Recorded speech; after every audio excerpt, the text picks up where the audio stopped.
retrouvons aujourd'hui en Bourgogne, une région marquée par la qualité de ses vignes mais aussi par ses gastronomies.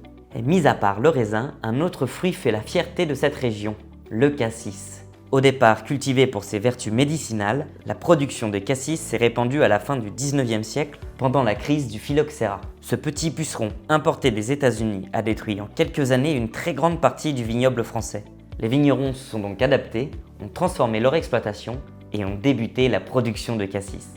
Et aujourd'hui, nous allons à la rencontre d'Isabelle, Camille et Sylvain Olivier, producteurs de cassis depuis 1995 dans les Hautes-Côtes de Nuits. Cette famille de passionnés met en avant la qualité de ce produit et met un point d'honneur à garder une fabrication artisanale, locale et innovante. Mais surtout, ils s'occupent de toutes les étapes du processus, de la production à la vente. Ah ben moi, le cassis, pour moi, il coule dans mes veines, quoi.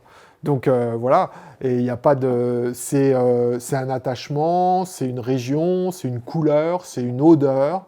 Ben nous, ici, on est nés dans le terroir, en fait. Dans ce que je pense un modèle de terroir, puisque on a les climats de Bourgogne qui ont été classés au patrimoine mondial de l'UNESCO, qui sont justement la dentelle du terroir dans le vin. Et nous, de cette dentelle, on est encore dans le périmètre qui la protège. On est en Côte d'Or, hein, donc dans la petite région qui s'appelle les Hautes-Côtes. Et dans ces Hautes-Côtes, on cultive le cassis depuis très longtemps, depuis le milieu du Moyen-Âge. C'est une plante emblématique autant que le raisin pour la vigne. Nous suivons alors Camille, l'un des enfants de la famille qui a rejoint la ferme Fruits Rouges il y a 2 ans. Il va nous expliquer les étapes de fabrication de leur fameuse crème de cassis. Ce 5 juillet, nous avons récolté nos cassis que nous avons mis en cave dans nos fûts avec de l'alcool de blé. Et puis après 3 mois de macération de fruits dans l'alcool, eh bien, on va passer au pressurage. Les fruits vont passer ici dans notre pressoir, qui est le pressoir du grand-père, qui est un pressoir en fait assez qualitatif. Ensuite, à l'aide du broc, on va mettre les fruits dans le pressoir. Une fois que les fruits sont dans le pressoir, on va venir étaler nos fruits pour avoir une zone plate. On met nos cales en bois, on presse tout doucement et le jus qui en sort est mis de côté. Donc on va sortir une gamme d'arômes qui est beaucoup plus fidèle à ce que le fruit est en capacité de nous donner.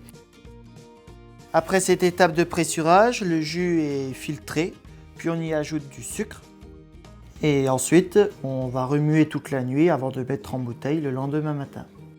Cette IGP Cassis de Bourgogne, aujourd'hui, c'est la seule IGP qui vous garantit, de par son cahier des charges, d'avoir du cassis produit dans une zone délimitée avec des parcelles qui sont reconnues aptes à produire du cassis de Bourgogne, avec la variété noire de Bourgogne, transformée toujours dans cette même aire géographique, et puis ensuite vendu aux consommateurs avec quand même ce nom Cassis de Bourgogne, qui est finalement qui véhicule toutes les valeurs de la et du Bourgogne.